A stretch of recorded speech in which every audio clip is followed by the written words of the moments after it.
Hello hello dear students. अभी हम कर रहे हैं sixth class NCERT math exercise 1.3 fractions. Chapter का नाम है और क्वेश्चन नंबर 3 कर रहे हैं हम इस एक्सरसाइज का, जिसमें हमें ब्लैंक्स है वो किसी न किसी एक करेक्ट नंबर से रिप्लेस करना है। यहाँ पर कुछ आएगा, वो क्या आएगा हमें वो लिखना है।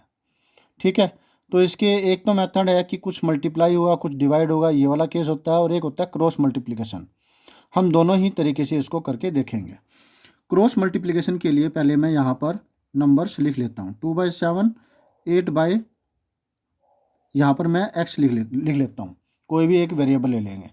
ठीक है, समझ में आया आपको? ओके, तो अब ऊपर वाला से इसको हम दोबारा से इसको लिख देते हैं, कुछ बदलाव इसमें कर देते हैं कि कैसे होगा। आसान है, लेकिन इस मेथड का इस्तेमाल ज़्यादातर आगे भी होगा, इसलिए मैंने ये लिखा है कि आप इससे भी फैमिलियर हो जाएं, ताकि हर एक के अंदर आप ये अप्लाई करके इनकी वैल्यूज़ निकाल सके। क्लियर हुआ आपको? तो ये ज़्यादा सही रहेगा, क्योंकि ये आगे भी इस्तेमाल होगा और सब में कॉमन मेथड इस्तेमाल कर सकते हैं आप। अब डायरेक्टली कैसे होगा ये वो देखिए। यहाँ पर इसमें कुछ आएगा, वो क्या आएगा पता नहीं है, लेकिन 2 से 8 बनने के लिए इसमें समथिंग मल्टीप्लाई हुआ है। 4 मल्टीप्लाई हुआ है ना, तभी 8 बना है।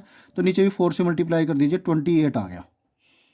तो ये आपका डायरेक्टली हो गया। अब मेथड से कैसे होगा, ये इधर जाएगा, 2x बना, ये इधर जाएगा। अब टीचर्स क्या करते हैं कि वो, क्योंकि बच्चों को समझ में नहीं आता, इसलिए वो कह देते हैं कि सीधा इसको मल्टीप्लाई कर लो। सबके लिए एक कॉमन मेथड अप्लाई कर देते हैं वो। 56 फिर आप 2 से डिवाइड करेंगे, थोड़ा लेंथी हो जाता है, लेकिन मैं कहूँगा कि आप 7 × 8 कुछ मल्टीप्लाई मत कीजिए इसको।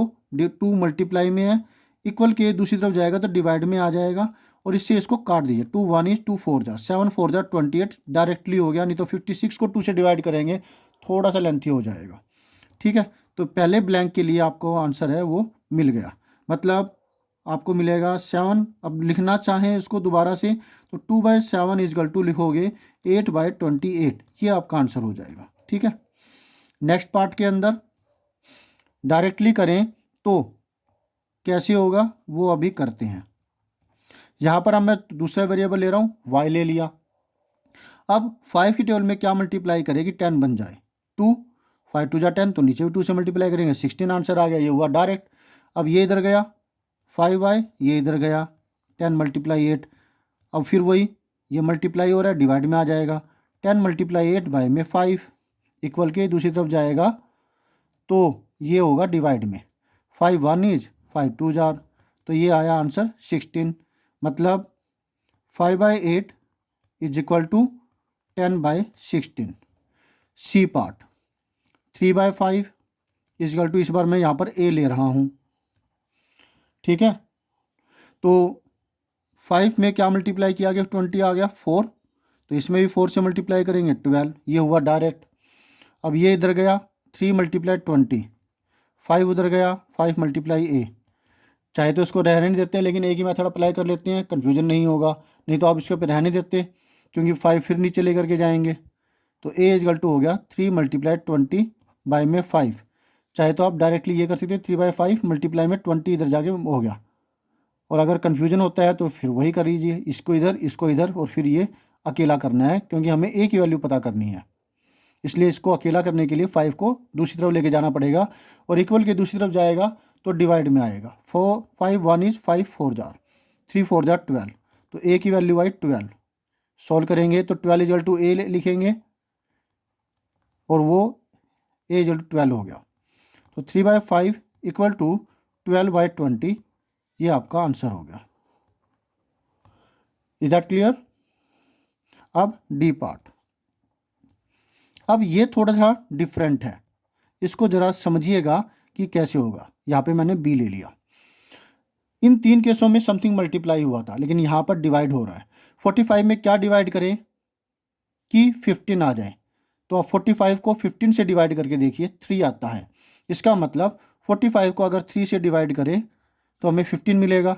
अगेन इसमें क्योंकि इससे छोटी वैल्यू आ रही है ना, तो कुछ ना कुछ तो डिवाइड हुआ होगा। इन 3 केस में बड़ी वैल्यूज थी, तो कुछ ना कुछ मल्टीप्लाई होना था, जो मैंने यहाँ पर लिखे। अब 45 से 15 छोटी वैल्यू है ना, तो इसका मतलब कुछ ना कुछ डिवाइड हुआ है। क्या डिवाइड हुआ कैसे निकालेंगे, इसको इससे डिवाइड करो। 15 टेबल पे आता है 3 पर, 15 3 जार 45, यानी कि 45 को डिवाइड करेंगे 3 से, तो नीचे भी 3 से डिवाइड करेंगे तो आपको मिलता है 20। तो ये आपको हुआ डायरेक्ट। अब यहाँ पर देखिए, ये इधर जाएगा, ये इधर गया। अब b को अकेला करेंगे, ये आएगा डिवाइड में। 15 × 60 बाय में 45, 15 टेबल पर 45 कट रहा है। 15 1 इज 15 3 जार 3 1 इज 3 20 जार 20 आ गया। 45 में 45 by 60 is equal to 15 by 20 हुआ आपका आंसर। अब लास्ट वाला part, E part, 18 by 24 is equal to dash by 4। क्या आएगा, ये भी डिवाइड का केस है। 24 में क्या डिवाइड करें कि 6 आपको 4 मिल जाए, तो 24 को 4 से डिवाइड कर दो।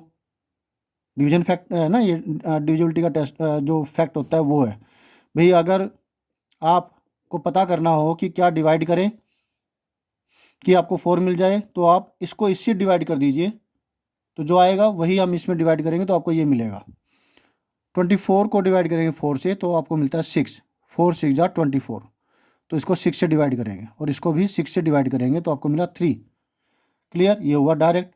अब आगे इसको लिया c, ये गया इधर 18 × 4 c, इसको 24 को नीचे रहने दिया क्योंकि बाद में भी नीचे लेके आना होता था।